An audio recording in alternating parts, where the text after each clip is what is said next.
The exit interviews get a little bit spicy this year as several New York Rangers face uncertain futures with the team. We're going to break down some eye-opening comments from Patrick Kane, Artemi Panarin, and several other players on today's episode of Locked On New York Rangers. Welcome back, Blue Shirts fans, to episode number 821 of the Locked On New York Rangers podcast. I'm your host, John Chick. Just want to thank you guys, as always, for making Locked On New York Rangers your first listen every day. We are free and available on all platforms, including YouTube, and we are, of course, part of the Locked On Podcast Network, your team every day. So, some general thoughts here as far as, the player exit interviews were concerned. I think this year there was a little bit of a different feel in that locker room, given the way that this season ended, given how lackluster the Game 7 showing was, and you can even throw Games 4 and 5 in there as well. The Rangers basically just had the Devil's Skate circle around them in Game 7, so really brutal way to go out for the Rangers, and I think the mood in the locker room among the players kind of reflected that. Last year, look, they got close to winning a Stanley Cup. All of us obviously wanted them to complete the journey. We're Ranger fans. We don't get to see a lot of championships. I know I'm stating the obvious there with, the one cup in the past, what is it now, 83 years? Man, it's just crazy saying that out loud. But, last year, I think there was a sense that all the guys in the room, despite not making it all the way and not winning the Stanley Cup, a lot of guys were still holding their heads very high. And, though there was some pain there, still very proud of what the team accomplished. And this year, you just didn't sense that. And again, it's pretty obvious to see why. They were eliminated in the first round instead of the Eastern Conference Final. And they let a series get away from them. They were up 2-0 against the Devils and just, had them down and had them on the ropes and just were never able to deliver that knockout punch. And I think a lot of the player moods in that room, in that locker room, when they were meeting with the media, certainly reflected that. I should also mention, we covered Gerard Gallant and the basically shouting match that was reported that he had with Chris Drury following the Game 4 loss to the Devils, and I have a lot of thoughts on that, and if you want to check that out, go to yesterday's episode, the most recent one, on the Locked On New York Rangers YouTube channel, or wherever you're listening to this podcast, if you're listening to it in audio form. But for today, we're shifting our focus away from Gerard Gallant for at least one day here. I know he's facing an uncertain future with the team, but we're going to shift our focus away from the coach, from the GM, and we're going to look right at the players. And I want to go ahead and start with some comments from Patrick Kane. Obviously, Kane comes over in the trade, and, we've talked before on this show about polarizing New York Rangers. Ever since this show came into existence, there's some guys that really seem to split the fan base. Jacob Trouba comes to mind. I think this year maybe Trocheck a little bit. Ryan Strome in years past. Guys that, fans really different ends of the spectrum. Some fans are huge fans of them. Other fans have no time for them, and he's overpaid and this, that, and the other thing. But Patrick Kane, in a very short amount of time, became a very polarizing player on this New York Ranger team among the fan base. And I want to read a couple of quotes that, he said during these exit interviews. It's going to be very interesting to see what happens with Patrick Kane in this offseason, whether he's back with the Rangers next season or whether he goes somewhere else. I'm not sure there's a player in the NHL, a free agent in the NHL in this upcoming free agency class that will have a more interesting market than Patrick Kane. We all know the credentials, the 3 cups, obviously slam dunk Hall of Famer. That's not even a debate. But obviously, did not look as good the last couple of years. It's fallen off a little bit, and the hip remains an issue for him. But as far as, what he had to say during the exit interviews here, this is what he had to say about, his time with the Rangers. I'm really thankful for the opportunity. I had a blast. It's a special group in here. I think they'll find a way to win. I think they'll get there. They have great leadership. It's a great organization. Obviously, the fans are very passionate too. It's a fun place to play. And I can't be the only person that, when I read these quotes and then later, found the video of him being interviewed, because I wanted to see all the videos. It's one thing to read the quotes, but, players are obviously emotional and feeling a wave of different emotions when the season comes to an end. So I wanted to, see the videos, look at, the look in their faces, the voice inflections, the whole 9 yards, to try to get as much of a feel for what these players are thinking as I possibly can. And obviously, I'm not a psychologist or anything like that, but I do think you gain something from actually watching these video interviews. And with Kane here, again, the thing that really stands out, and I'm sure I was not the only one that noticed this, is that he was referring to the Rangers as they. They'll find a way to win. They have a great leadership group in here. Now, it's possible that I'm reading too much into that. It's also possible that, Patrick Kane knows he's about to be a free agent, and maybe he's kind of acting like he thinks he's going to leave, and then maybe if the Rangers want to make him stick around, maybe they come with a little bit better of an offer, but gut feeling is that he probably walks in free agency. To me, he didn't play that well for the Rangers pretty much ever since he got here. I know that In the playoffs, he ended up with 6 points in the 7 games, played better than a lot of his Ranger teammates. And since I will defend Artemi Panarin's playoff run last year by mentioning that he has 16 points in 20 games last year, I guess it's only fair for me to mention the fact that Kane, despite not being at his best and despite having a couple of miscues here and there, did have 6 points in 7 games. But to me, and I talked about this in the last couple of episodes, really, something just really didn't feel like it clicked with Patrick Kane and the Rangers. We've seen other guys come in here as rentals. They fit right in from a playing style perspective to, just watching them interact with their teammates. It looks like they're, reuniting with their old friends. I just never really got that sense with Patrick Kane. And maybe, again, it's possible I'm overanalyzing it, but I have to be honest on here. Watching him interact with his teammates, there just wasn't much of it. He would sit on the bench and not really talk to anybody. So something just felt like it was a little bit off, didn't really click. But he was pressed a little bit more by some of the reporters on, if he might come back to the Rangers. Would he be open to it? Would he like to come back? Can he see himself back? I believe that's the way the question was phrased. Can you see yourself back with the Rangers under any circumstances? And this is what Kane had to say about that. I would love to be back. If I can feel better with this team and this opportunity, I'd love that chance. I know they have young guys to sign and probably other priorities, but like I said, I don't have a bad word to say about the organization. I'm turning 35 next year, but it's not like I feel old. I still feel pretty young. I feel like the passion is still there. I know I can be a top player if my focus is solely on hockey instead of how I feel after every game. And that last part there, I'm sure he's alluding to, his hip injury. And Kane was also asked about that whole situation. He said decision has not yet been made on whether he will have off-season surgery to deal with the hip. We'll see what happens there. But again, it's going to be a very interesting market for Patrick Kane.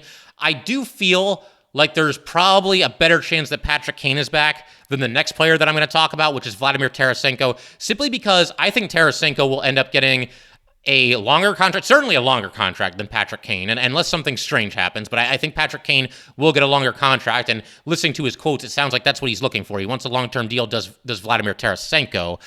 So I think he'll get a longer contract than Kane, and I would imagine probably a little bit more per season as well. When you consider the fact that Tarasenko doesn't have a hip issue, you consider the fact that Tarasenko is 3 years younger than Patrick Kane, and I just feel like he'll be the more coveted free agent of the two. But we shall see there.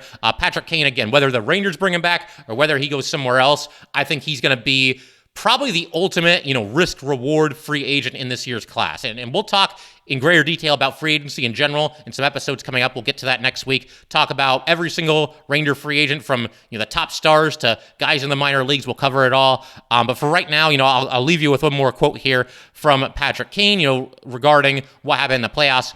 I look at the series and I say, if I felt a little better, I can help us win that series. It's a little disappointing and depressing.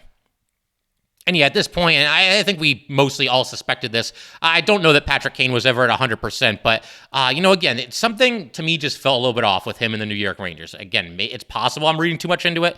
Maybe I'm seeing something that wasn't exactly there, but I wasn't the only one that saw that. There's a lot of other people who noticed that it just didn't seem like he was all that, friendly with his new teammates for one reason or another. We don't know what goes on behind closed doors, but, again, that's the impression that I got, and this is Locked On New York Ranger podcast, and I'm going to share my thoughts on here for sure, especially regarding something as important as, Patrick Kane, will he be back, should he be back, the whole 9 yards. But I want to keep everything rolling here. We just talked about Kane. We're going to talk about the other big-time impending UFA for the New York Rangers, and that would, of course, be Vladimir Tarasenko, who was acquired by the Blue Shirts a little bit before the trade deadline there. And we're going to get to Vlad and a couple of other Rangers, some other comments that were made during exit interview day in just a second here. But first, we do have to let everybody know that today's episode of Locked On New York Rangers is brought to you by eBay Motors. For a championship team, it's all about making sure every player is a perfect fit. It's the same when it comes to your vehicle. Every part needs to fit just right. So the next time you need parts and accessories, head to eBay Motors. With eBay Guaranteed Fit, you can be sure every part you need fits right the first time around. Just add your ride to my garage and look for the green check to know the part will fit or your money back. Because just like in sports, confidence is the name of the game when you shop on eBay Motors. And with over 122 million parts to choose from, you'll be back in the game in no time. After all, it's easy to bring home a win when the right parts are guaranteed. Get the right parts, the right fit, and the right prices on ebaymotors.com. Let's ride. eBay Guaranteed Fit, only available to U.S. customers. Eligible items only. Exclusions apply. All right, I want to go ahead, keep everything rolling here, but I do have to say a big thank you to everybody for making Locked On New York Rangers your first listen every day. We are free and available on all platforms, including YouTube. And of course, as I mentioned earlier, next week, going to be diving into some discussions on the the impending free agents for the Rangers. All the UFAs, all the RFAs, all the minor league free agents, everybody from top to bottom. We will cover it all and discuss, whether they will be back, should they be back. Maybe the Rangers can do A, B, and C to help this player re-sign in free agency. We're going to cover it all. Definitely looking forward to that. But for the time being here, we're going to turn our attention right back to exit interview day, and more specifically, Vladimir Tarasenko and what he had to say on the way out here, and just the whole situation with Tarasenko in general. There are some Ranger fans right now that are really hoping that this team can re-sign Tarasenko, and I totally understand. You can even count me among you. I'm just not so sure how realistic it's going to be. It's not impossible, but it would take a lot of salary cap juggling and a lot of foresight into the future in terms of, what you want this team to look like a year later, 2 years later, 3 years later. The salary cap is really tight right now. Per a tweet from Vince Mercogliano, he was actually retweeting cap friendly. But we're looking at a situation right now, the way things stand, where the Rangers have about $11.76 million to fill 8 or 9 roster spots. Yeah, that is very tight. There's going to be a couple of players making the bare minimum next year for the New York Rangers. You got to believe they'll bring in some depth pieces, making 6 figures. We'll see how that whole thing goes there. But as far as Tarasenko goes, he is wrapping up an 8-year, $60 million contract. It carried an annual cap hit of $7.5 million. Tarasenko currently 31 years old. I don't think Tarasenko is going to get another 8-year deal. I'm not sure if he'll get $7.5 million a season either, but I think he'll get pretty close to that. It's always very hard to project, what players are going to get in free agency. It's tough, but I would say with Tarasenko, something that's realistic, maybe you're looking at like 5 or 6 years between $6.5 and $7.5 million. And if you think that sounds like a little bit of a high estimate on my part, you got to remember how free agency works. There's 32 teams in this league, and not all of them are going to want Vladimir Tarasenko, but a good chunk of them are going to do their due diligence and talk to him, and some teams are going to get really serious about it, and then there's going to be something of a bidding war with teams trying to lure Vladimir Tarasenko to their team. And for one team to kind of emerge from the pack, they're probably going to have to overpay a little bit. That's the name of the game in free agency. That's the name of the game when you've got, a top-tier free agent that several teams covet. You are going to have to go probably a little bit higher than you would like to in order to beat out the other teams that are trying to acquire Tarasenko and acquire his services. So, as far as the Rangers, again, it's not completely impossible. But I think really the only way to do it is you're going to have to do, some salary cap juggling here. I think Barclay Goodrow would have to be traded along with his $3.64 million cap hit. Ryan Lindgren might have to be traded, and please no, I don't want to see that happen. He's currently got a $3 million cap hit. Kakko is at $2.1 million. Would you trade Kakko? Filipino is at $4.44 million per season, and of course he just got that extension, so I don't think the Rangers would trade him. But the bottom line, if you're going to hang on to Tarasenko, then you're going to have to move on from some players who you probably do not want to move on from. But getting back to Tarasenko and his comments on exit interview here today, I do want to read a couple of those. This is what he had to say about just in general, the way everything wrapped up this season. It's sad that we lost fast and couldn't achieve what we were planning to do.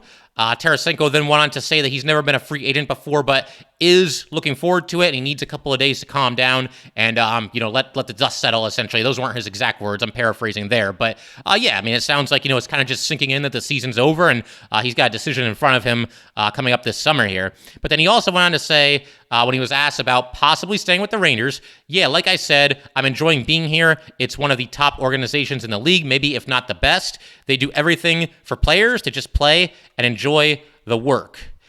And I think this is also a good time to point out that, Kane and Tarasenko, they obviously both expressed that they're open to the idea of staying with the Rangers. Pretty much everybody, RFA or UFA, did the same thing in the exit interviews this season. And last year it was the same deal. A lot of the rentals that the Rangers picked up, they said, I'd be open to sticking around.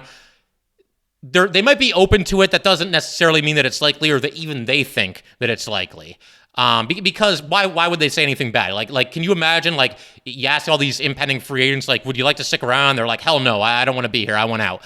That's not going to look good on them, and it might raise some eyebrows among other teams that are looking to sign them. So naturally, I mean, unless something really bad happens or really dramatic happens, you're going to have free agents, whether it's the Rangers or any other team, at least expressing the idea that, yeah, I'm open to maybe sticking around. We'll see what happens kind of thing. And those are the kind of quotes that, we got from pretty much every impending free agent for the Rangers. But one of the things I wanted to mention here is that it's something that fans need to keep in mind, because I know a lot of people really want Tarasenko back. You got to remember, when you sign a player in free agency or re-sign one of their own guys or whatever the case might be, you don't only have to fit them in under the salary cap for this upcoming season. You have to fit them in under the salary cap for however long their contract is. And I think people do forget that sometimes. I'll use Pavel Buchnevich as an example because he's somebody that Drury traded. The Rangers didn't feel like they could afford to sign him long term. And there are certain Ranger fans who, as I've mentioned in the past, will never forgive Chris Drury for trading Pavel Buchnevich. But Pavel Buchnevich ends up getting 4 years and $5.8 million. And then last year, the first year without Buchnevich, you got a lot of Ranger fans looking at it and saying, like, man, like, we could have gotten rid of, like, Goodrow and Reeves and, like, this one other player, and we could have fit Pavel Buchnevich under the salary cap. That's true, and that's all well and good. But keep in mind, Pavel Buchnevich had to fit under the salary cap. If the Rangers were going to keep him, and say they signed him to 4 years just like the Blues did, you would have to fit Pavel Buchnevich in his $5.8 million per season under the salary cap last year, this year, next year, and the year after that. That's not an easy thing to do, and I do miss Buchnevich like a lot of you guys do as well. The Rangers have obviously been thin at right wing ever since he left, but I can at least understand why the move was made. But to use Tarasenko as an example here, say the Rangers come to a deal with Vladimir Tarasenko, and I'm going to go with a conservative estimate here as far as what the dollars and what the years would be if the Rangers were to re-sign Tarasenko. Let's say the Rangers re-sign Vladimir Tarasenko, $5.5 million per season, 4 years. And again, I think he'll get more than that, both in terms of dollars per year as well as overall years. But let's just say, for the sake of argument, $5.5 million at 4 years. Okay, in the next 4 years, you've got Lafreniere and Miller as restricted free agents this offseason. They need a pay raise. They need new contracts. Of course, you could always end up trading one or maybe even both. I don't know the Rangers would trade both of them.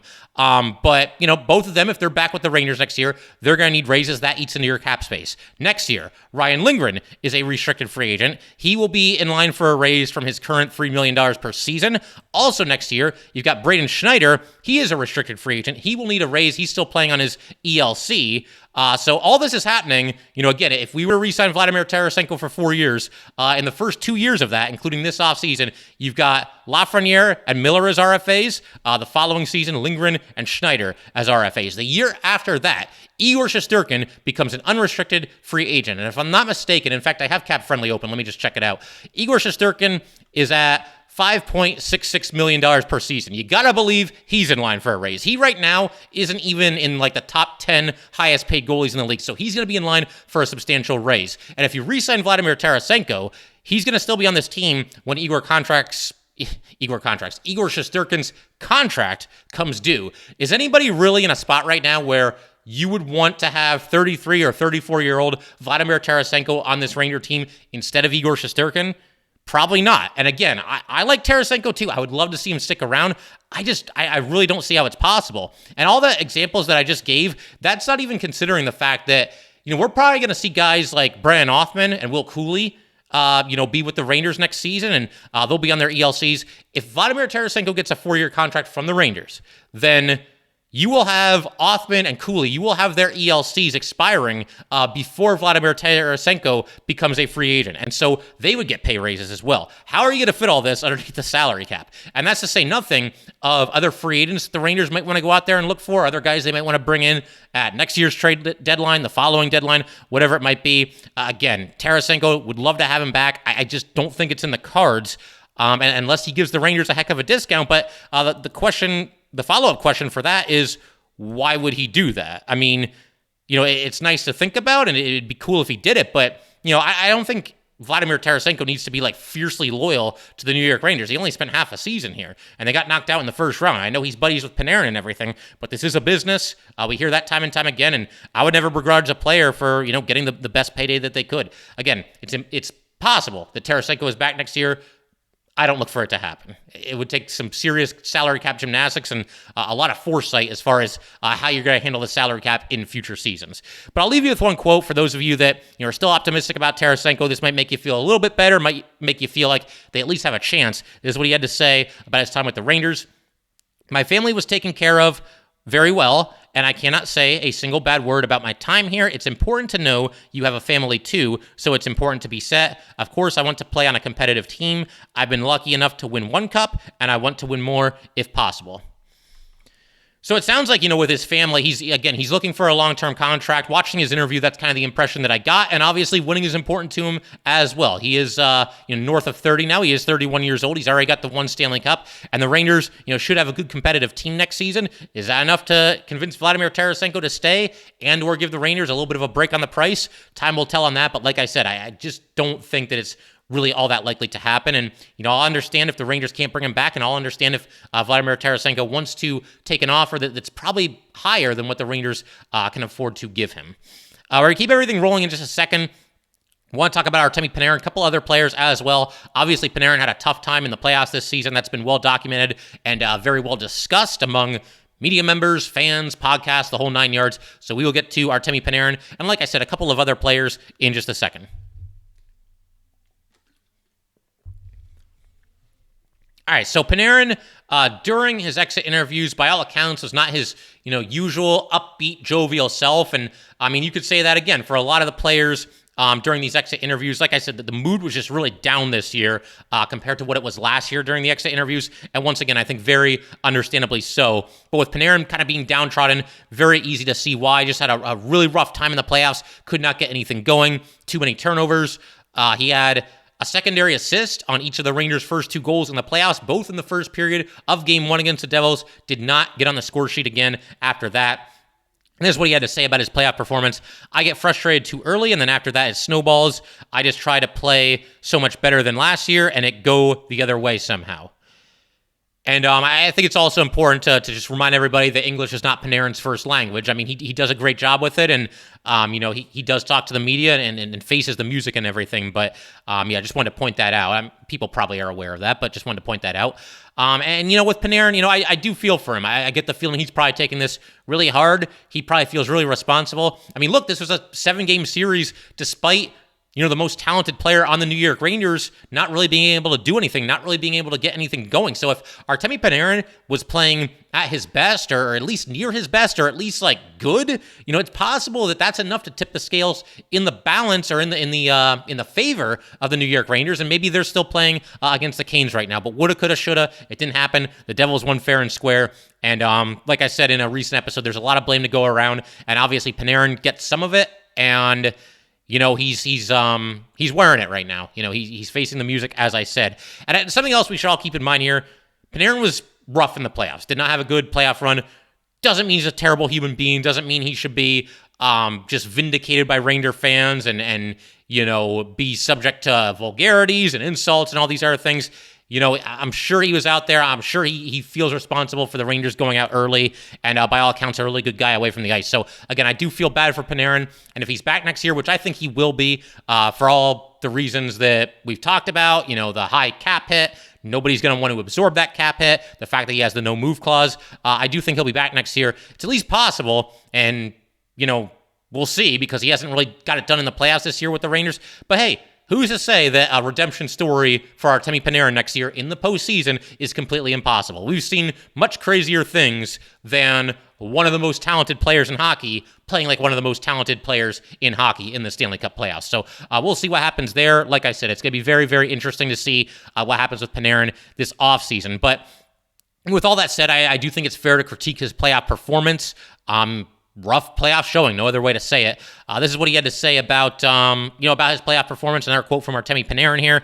Honestly, last playoff, I turn over like every puck. This year, I don't do that. Not that bad. I don't want to say excuses like it's mental and I feel terrible in playoffs. Every game I come in excited. I try again and again and again, and it not work. I don't know.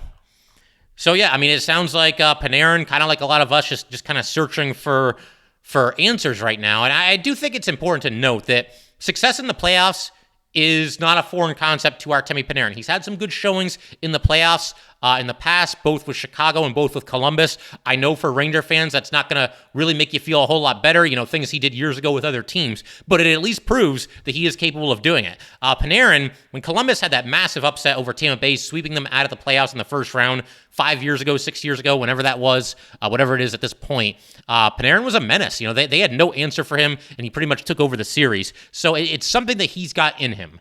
But again, it was a rough showing this year. Even last year, obviously Panarin was not at the top of his game, but as I mentioned in the past, 16 points in 20 games. He had a hand in 16 of the Rangers' goals, and that was a team that made it to the Eastern Conference Finals. So it's not like it's always been a complete disaster. This season was, but Panarin has done some good things in the playoffs, both with the Rangers last year and with other teams in other years as well. And again, I know there's Ranger fans that are wanting him to be traded. I don't think it's going to happen. Panarin wanted to be a New York Ranger. He took less money from the Rangers than he was offered from the New York Islanders.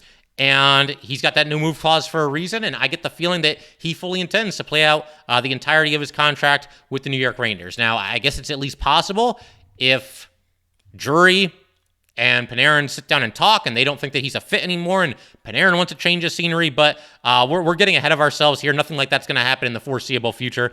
I get the feeling he's back next season. And I think if he is back, the best thing Ranger fans can do is rally behind their player. It doesn't really do you any good. Because I see this stuff about like, oh man, we gotta boo the hell out of Panarin on opening night next year. Why? Well, what is that gonna do? Do you think that's gonna help him going forward? I think the best thing Ranger fans can do is, like I said, get behind him, let him know he's still your guy, and you just hope for better results in next year's playoffs. It can't really go much worse for Panarin in the playoffs next year than it went in the playoffs this year. Just got away from him pretty quickly and had that really nice showing in Game 1. I thought he was looking like he was going to have a big playoff run for the Rangers, and obviously just never really materialized. The other reason why, in addition to the cap hit and the no-move clause, I don't think a trade for Panarin will happen, is opposing GMs right now, they watched him in the playoffs too. And I don't think Artemi Panarin's value has ever been lower as far as trades are concerned than it is right now, coming off of such a rough playoff showing. We don't want the Rangers to try to trade players when their value is at an all-time low. That's what we call the Brian Cashman special. Brian Cashman, the Yankees GM, he waits until, a promising player struggles, and then he trades him away for absolutely nothing. I don't want to see that happening with the Rangers. I saw people saying, I'll just trade away Panarin as a cap dump. Really? I mean, this guy's a top 10 player in the league easy when he's going right. I don't think you should be moving on from Artemi Panarin just as a cap dump move. I mean, a trade could happen, but if I'm going to bet on it, I'd say he's back with the New York Rangers next season. Wanted to go ahead and quickly go through a couple of other players who had some interesting things to say on exit interview day before we call it a day here on Locked On New York Rangers. Alexis Lafreniere pending RFA for the Rangers, as we had to say about it. I work with my agent. Obviously, I want to be back here, so hopefully we get something done soon. He also said it's tough to lose like that, especially when I feel like I could have done a lot better. And, Lafreniere did go on to say that they would get back next year and hopefully be better. So the fact that he was talking, talking about the Rangers, when he said they, I said they. When he said it, he said we. Hopefully we'll be back next year and hopefully we'll be better. So that sounds like somebody that definitely wants to be back and definitely expects to be back, and we'll see what happens there. Niko Mikkola, unrestricted free agent, came over at the deadline along with Tarasenko. He was asked about it. All the impending free agents are going to be asked this question. And once again, Mikkola doing what a lot of the impending free agents do. He said, we'll see what happens. Drury is probably going to talk with my agent. I love my time here, and we'll see. So Mikkola keeping it pretty vague. I don't think he'll be back either because, again, he only made $1.9 million this past season. He's probably in line for at least a little bit of a raise.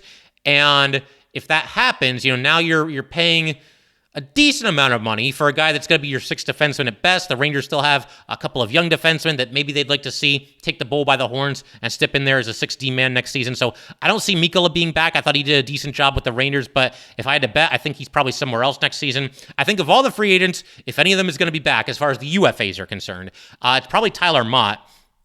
And I thought he was the most likely to come back last year. And then, of course, nobody came back last year. But Motte is a pending UFA. And he said he was asked about possibly coming back to the Rangers next year. Absolutely. I was comfortable the second time around for sure. I love the city, love this group. You never know who's going to be back in the locker room at the beginning of each year. But this is one that I love to be a part of and love to be in. There's a lot of core guys that you take 2 runs at it with, and you'd love to do it again. And this is interesting because last year when Motte was asked about this, again, all the free agents are always asked this question, and he kind of, kept his cards pretty close to the vest. I mean, he expressed some, interest in coming back, but he wasn't exactly like super enthusiastic about it. And this year he was. I think of everybody that was asked this question, he sounded like he was the one that was most intrigued by, most excited by the idea of being back with the New York Rangers for this upcoming season. So we'll see what happens there. And as far as Motte goes and his salary, he's coming off a 1-year deal that paid him just $1.35 million per season. He is a UFA. I would imagine Motte's probably looking for a multi-year deal. He's not going to break the bank or anything like that.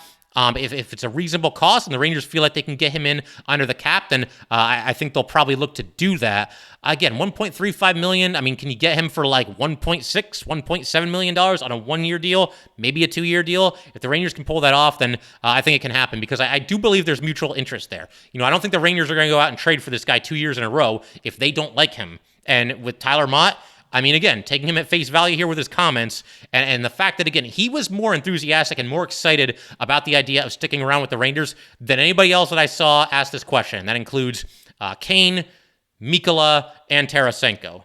And that's, something that I think needs to be taken into consideration. When you're looking at, the most likely UFA to remain with the Rangers, I would say as of right now, it probably is Tyler Motte. And I would love to have him back. But again, I think the price has to be right. You can't be in a situation where you lose one of the pillars of your franchise because you're paying a little bit too much money to somebody like Tyler Motte. That's nothing against Tyler Motte. That's just the reality of the situation. Motte's a really good player, but his ceiling is as a, really good, really strong defensive forward in the bottom 6. I don't think anybody's looking to build their team around Tyler Motte. And I say that with all the respect in the world because he's one of my favorite players in the Rangers. I said last year that if the Rangers found a way to re-sign Tyler Motte, that would be my next jersey for the team. I wanted to see how that shook out, and of course, they didn't re-sign him. They trade for him again at this year's trade deadline, and if he's back on, a multi-year deal, then, I might have to order myself a Tyler Motte jersey going forward. But, that'll pretty much do it for today. Like I said, just want to wrap up the exit interview day here and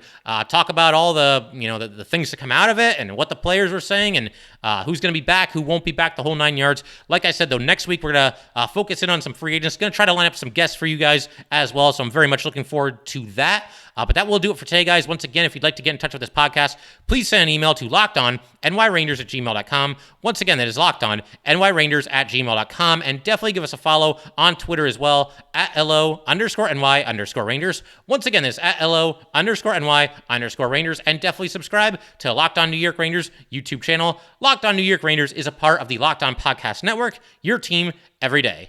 Thanks again, guys. I'll see you next time.